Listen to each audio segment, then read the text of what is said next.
अगर आप अपनी मानसिक शक्तियों का विकास करना चाहते हैं तो अपने विचारों को प्रकट करने की शक्ति प्रकट करनी होगी।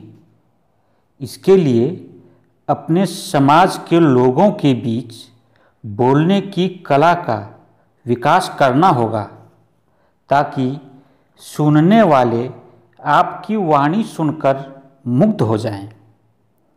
इसके लिए अपने आंतरिक भावों को व्यक्त करने के लिए हमेशा प्रयत्नशील होना होगा। तभी आपके अंतःकरण से अच्छे अच्छे विचार प्रकट होंगे। जब आपके अंदर प्रभावशाली शब्द एकत्रित हो जाएंगे तब शब्द भंडार की वृद्धि होगी। शब्दों का भंडार होना बहुत ही आवश्यक है। इसके बाद आपको धारा प्रवाह बोलने की योग्यता प्राप्त हो जाएगी। जब कोई वक्ता एक विशाल जनसमूह को संबोधित करता है तो उस वक्ता पर हजारों हजारों की आंखें टिकी रहती है, जो वक्ता के प्रत्येक वाक्य और विचार की आलोचना और मूल्यांकन करते रहते हैं। इस प्रकार वक्ता को ऐसी समस्याओं का भी सामना करना पड़ता है। इसलिए जब कोई वक्ता किसी जनसमूह के बीच बोलने लगता है तो अपनी शक्तियों को एकत्रित कर विचारों को प्रबल प्रभावशाली के रूप में प्रकट करने लगता है। जब वक्ता अपने संपूर्ण शक्तियों को एक ही विचारधारा पर केंद्रित करता है तो उसके अंदर की संपूर्ण शक्तियाँ जागृत हो जाती है और जब इन आंतरिक शक्तियों का उदय होता है तब वक्ता श्रोताओं के भावनाओं को तरंगित करने में समर्थ हो जाता है। मानसिक शक्तियों के विकास के लिए हर व्यक्ति में परिश्रम के साथ साथ आत्मविश्वास और लगन होना चाहिए।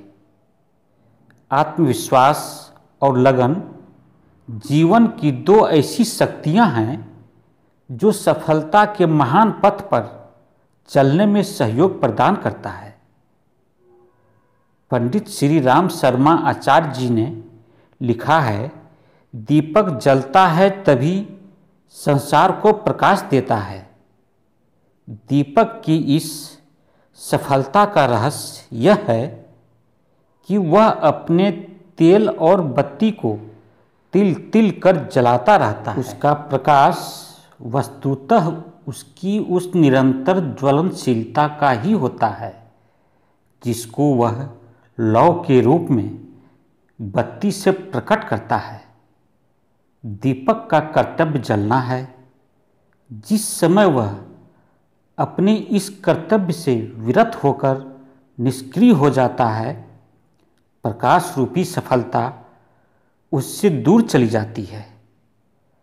तब वह एक मूल्यहीन मिट्टी के पात्र से अधिक कुछ भी नहीं रह जाता। इस प्रकार जो मनुष्य आत्मविश्वास के साथ परिश्रम करते हुए अपने कर्तव्य का निर्वहन करता है और अपनी मानसिक शक्तियाँ और क्षमताओं का समुचित उपयोग करता है, वे सफल होकर कृत्य हो जाते हैं। अब आप सभी से निवेदन है कि जीवन में अपने कर्तव्यों का पालन निष्ठापूर्वक करें। ईश्वर सारा दुख हर लेंगे। आज बस इतना ही। आत्मशोध को समय देने के लिए आप सभी को बहुत बहुत धन्यवाद।